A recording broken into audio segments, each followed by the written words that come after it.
Welcome back to the deep dive. Before we get into today's material, and honestly, this one is going to be a lot to process, I just have a really quick housekeeping request. Yeah, please do. If you get value out of these deep dives, if you appreciate that we go into these dense texts, please hit that like and subscribe button right now. It really helps us keep the lights on and gets this content out there. It makes a massive difference, truly. It really does. So today we are doing something a little different. We're looking at a forensic examination of Western culture, but we are looking at it through a very specific, highly controversial lens. Very controversial. We are reviewing the new ebook, Yeah. Gossiping, Shaming, and Rallying. Feminist Rug Pull Poisoning Society, Bad Girls, and Literally Killing Civilization by Conrad Riker.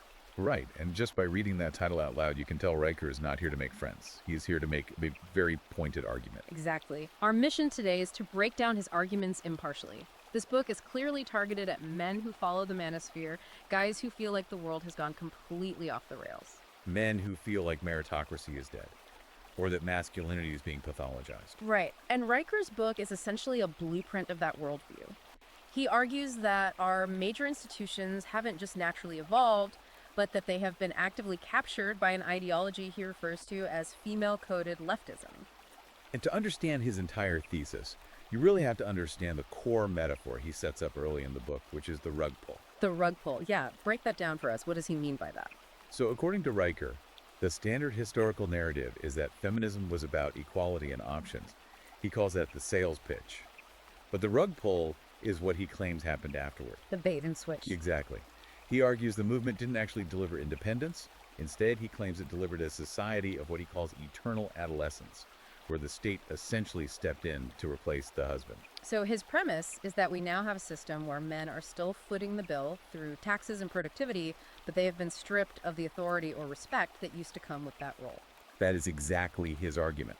And obviously, this is a highly politically charged text, and we are just here to unpack what's in the book. Right. We are not taking sides. We are just explaining his roadmap. And we're going to cover the main pillars here, but this ebook is ultra long, it is incisive, and it's full of history. If you want the full arsenal of his arguments, you really need to buy the book to see exactly how he builds this case. It's always best to read the primary source material yourself. Definitely. It is available right now on Amazon Kindle and Google Play Books. And you should also follow the author at Conrad Riker on Substack.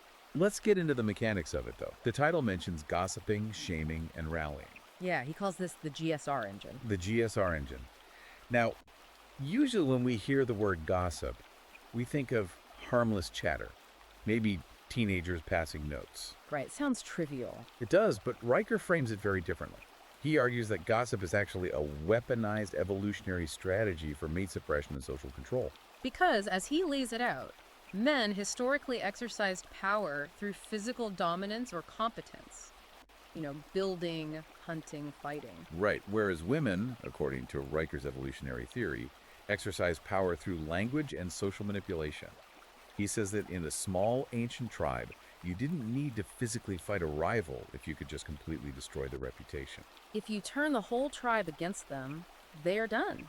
So he equates this modern gossip engine to basically an intelligence network. Yes, an intelligence network designed to destroy reputations without any due process. He argues it doesn't even matter if the intel is true or false, it just matters if it's damaging. It's just about painting a target on someone's back. Exactly. And once that target is painted, the engine moves to the second phase, which is shaming. And this is where the book dives into some deep psychology. Shaming as social control. He asks why strong, competent men suddenly crumble when they get shamed online or in the workplace. And his answer comes back to biology. He explains that for most of human history, being ostracized, being kicked out of your tribe, was literally a death sentence. You would die of starvation or exposure. So we have this deep, primal hardware in our brains that essentially equates social disapproval with physical death. Right. It completely bypasses logic and hits the fear center. Riker argues that modern institutions exploit this primal fear with ruthless efficiency. He uses the Google memo incident with James Damore as a prime example. That is a fascinating case study in the book, because Damore was a software engineer who wrote an internal memo. And according to the book, Damore used peer-reviewed science to suggest that maybe men and women have different aggregate interests, and that might explain the gender disparity in tech. Right. The book points out he was actually trying to improve Google's diversity programs by injecting data into the conversation. But Riker highlights the response to it. The response wasn't a debate about his data, it was instant shaming. He was labeled toxic, harmful, and unsafe. Riker calls those emotional trigger words, words designed to signal to the group that this person is a pathogen. Yes. And Riker argues Damore was fired not for being factually wrong, but for violating the sacred dogma of the group, which triggers the final step of GSR. Rallying the hive mind. The hive mind. Riker describes this as the mobilization of the mob to completely destroy the target. It requires individuals to surrender their critical thought for group cohesion. Right, it becomes performative outrage. The book brings up the Duke lacrosse case to illustrate this rallying phase. It's a really stark historical example. You had these young men accused of a terrible crime, and Riker points out there was zero physical evidence against them. The evidence actually proved they couldn't have done it. But the book notes that the facts didn't matter to the mob. The media, the administrators, the activists, they all rallied instantly because the accusation fit their narrative perfectly. Riker frames it as a modern-day witch trial fueled by the believe all women dogma. And his overall point with the GSR engine is that it effectively replaces legal due process with the court of public opinion. Under GSR, the accusation itself becomes the verdict. Which is a pretty bleak way to look at modern cancel culture. But the book doesn't just stop at the tactics. Riker goes into why our institutions operate this way. This is where he introduces his psychological thesis, which he calls the maternal matrix. The maternal matrix. Let's unpack that. It sounds like a Jungian concept. It relies heavily on the archetype of the terrible mother. In psychology, a healthy maternal instinct nurtures a child so they can become independent. But the terrible mother archetype is distorted. She devours the child, keeping them fearful and dependent so they never leave. And Riker claims the modern state has adopted this exact psychology. He does. He argues the state has become this overbearing mother, and it creates a binary worldview dividing the population into two groups, infants and predators. Okay, so the infants in his framework are the designated victim groups. Right. The state views them as helpless. They must be coddled, protected from uncomfortable ideas in safe spaces, and completely absolved of any personal responsibility. And on the flip side, you have the predators. Riker defines the predators as productive, masculine men. He says the maternal matrix views traditional male traits, competitiveness, risk-taking, stoicism, as highly dangerous to the nursery. So they have to be controlled, taxed, and silenced.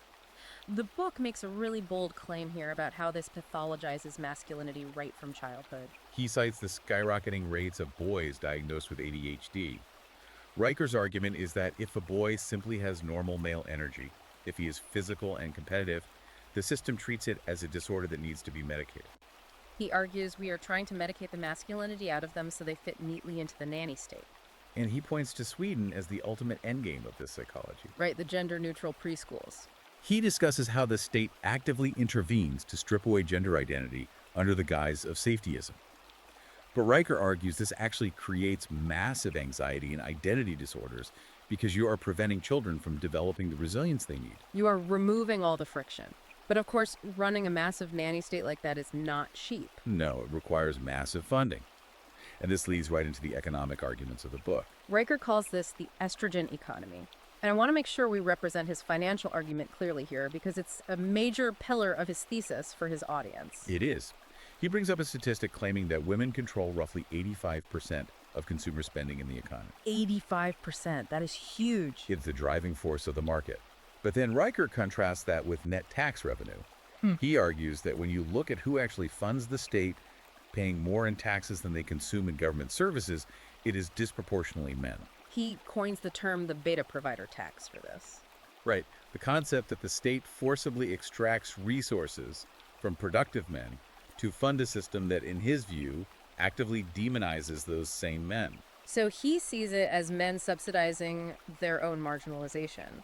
And the justification for this, according to the book, is the push for equity. And Riker draws a very sharp distinction here between equality of opportunity, which is everyone getting a fair start, and equity, which he defines as equal outcomes enforced by tyranny. Because to guarantee everyone finishes at the exact same time, you have to actively hold back the fastest runners. He calls that the competence tax. And he argues this is literally killing civilization by degrading competence in critical infrastructure. The case study he uses for this is NASA, right? It's a very striking comparison. Yeah. He looks at the Apollo era, which was a pure meritocracy. The goal was to put a man on the moon, so they hired the absolute best engineers, period. And he contrasts that with modern corporate and government agencies that prioritize diversity quotas over sheer engineering skill. Riker's point is that physics doesn't care about identity. If you prioritize quotas over competence in fields like aviation, medicine, or engineering, eventually things are going to fall apart. He argues we are already seeing it happen in the education system. He dedicates a section to the capture of the universities, The Evergreen State College meltdown is his primary example there. where the students basically took over the campus and demanded that white people leave for a day. Riker frames those students as emotional toddlers with pitchforks. And he points out that the administration completely capitulated because under the maternal matrix, you cannot discipline the infants. He calls this concept inclusion as exclusion. Right, the idea that creating safe spaces actually creates exclusion zones for logic, reason, and specifically male perspectives. It creates a reality where feelings trump facts. But here is the paradox Riker presents. He argues that despite all this societal engineering, despite all this empowerment, it's not actually making women happy. He calls it the happiness trap. Unpack that, because it seems counterintuitive to the mainstream narrative. According to the book, women in the West currently have more freedom, safety, and self-care options than at any point in human history. Yet, Riker cites statistics showing they are more medicated with antidepressants and report higher levels of unhappiness than in the past. So what is his explanation for that disconnect? He blames what he calls the responsibility vacuum. The refusal to accept agency. Exactly. He argues that when society tells people that every single failure in their life is the result of systemic oppression or the patriarchy, it strips them of their personal agency. And if nothing is your fault, you have absolutely no power to fix your own life. Right. And Riker says this pursuit of fleeting self-fulfillment over duty has devastated the nuclear family. He brings up the statistic that roughly 70% of divorces are initiated by women. He argues that the state has essentially stepped in to act as the husband, while biological fathers are alienated and just treated as payers. And he says the system maintains this dynamic through emotional tyranny. The linguistic kill shot. Yes. Riker shows how language is deliberately redefined to control the debate. For instance, the word violence used to mean physical harm. Now, he argues, the left has redefined speech or misgendering as literal violence. Because if speech is violence, then you are justified in shutting it down. Exactly. It makes debate impossible. He also points to tone policing. Where the tone of an argument is used to completely dismiss the actual facts of the argument. Right. If you present undeniable facts, but your tone is deemed aggressive, your facts are thrown out. Riker says truth becomes subordinate to emotional comfort. Okay, so we've covered the GSR engine, the maternal matrix, the beta provider tax, the death of meritocracy. It is a very dark diagnosis of society. But Riker does offer a way out, right? He does. The final section of the book is his solution, and he frames it as a call to arms for the red-pilled man. So what is the strategy? He starts with intellectual defense. Yes, he advises men to master the trivium. This is the classical education model of grammar, logic, and rhetoric. Why those three specifically? Riker presents them as the weapons needed to dismantle emotional arguments. Grammar means defining your terms so you can't be manipulated by buzzwords. Logic is how you detect fallacies and cut through the shaming tactics. And rhetoric is the ability to articulate the truth effectively. So you have to armor your mind first, but then he gives practical life advice. He talks about opting out. The directive is man is the castle. Riker argues that men need to stop seeking validation from institutions that have been captured. He says you need to fortify your own home, your family, and your local network. He suggests building parallel structure. Right. If the corporate world or the universities are rigged, he says you need to build networks of competence and trust outside of those systems. He calls them brotherhoods. And there is a very strong moral imperative he places on the listener here. He says men must explicitly reject the lie, stop apologizing for being male, reject the toxic masculinity label completely, and embrace the traditional role of the builder and the protector. He ends the book with this really striking cathedral metaphor. It's his vision for rebuilding. Instead of the chaotic deconstruction of modern culture, he says men need to focus on building a civilization based on the transcendentals, the good, the true, and the beautiful. Rebuilding things that actually last. There's a line at the very end of the book that really sums up his entire premise. He writes, "Civilization isn't killed by bad ideas alone, it's abandoned by good men who do nothing." It is the ultimate call to action for his readers. He is telling them they cannot just complain about the system, they have to actively build the alternative. Oh, this has been an incredibly dense deep dive. Gossiping, shaming, and rallying is an ultra-long, incisive look at the history of our institutions and how Riker believes they were captured. It is a comprehensive roadmap for men who want to understand this specific worldview. And again, if you want the full picture, you need to read it yourself. Head over to Amazon Kindle or Google Play Books right now, search for Conrad Riker, and buy the ebook. Support the author directly. And don't forget to follow him on Substack at Conrad Riker. Yes, get on his newsletter. And of course, if you enjoyed this breakdown, please like and subscribe to our show so we can keep bringing you these deep dives. We appreciate you tuning in. And I want to leave you with a final thought to mull over, building on Riker's final quote.